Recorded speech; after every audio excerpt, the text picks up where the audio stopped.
Magic is absolutely incredible when it comes to creating false memories.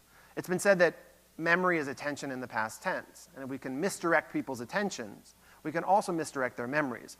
There's this wonderful story about a magician who gave a talk, and he performed a bunch of tricks for a room probably about this size.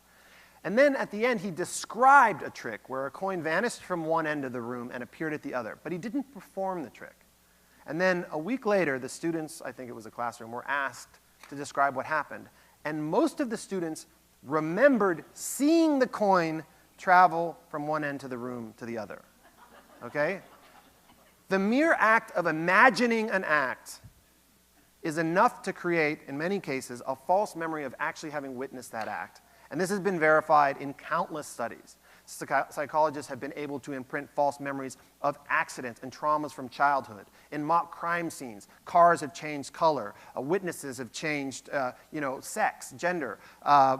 It's been suggested that up to 90% of wrongful convictions are due to eyewitness misidentification, which even in the age of DNA evidence is still the most important and most usually decisive bit of evidence. And in magic, this is what happens all the time. Magic is distracting you. It's hard to associate things.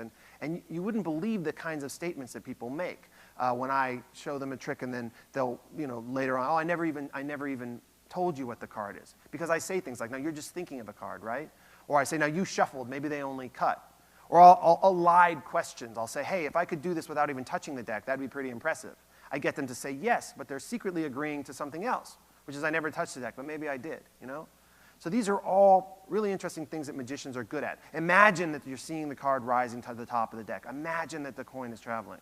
And this can be used, again, in all sorts of situations because, we have mirror neurons. We have these things in our brain that experience imagination as a form of reality. And that's very interesting because it means that we're actually living this thing. It's like the rats when they dream about the maze. You look at their brains and it turns out that it's like they're actually running the maze in their sleep.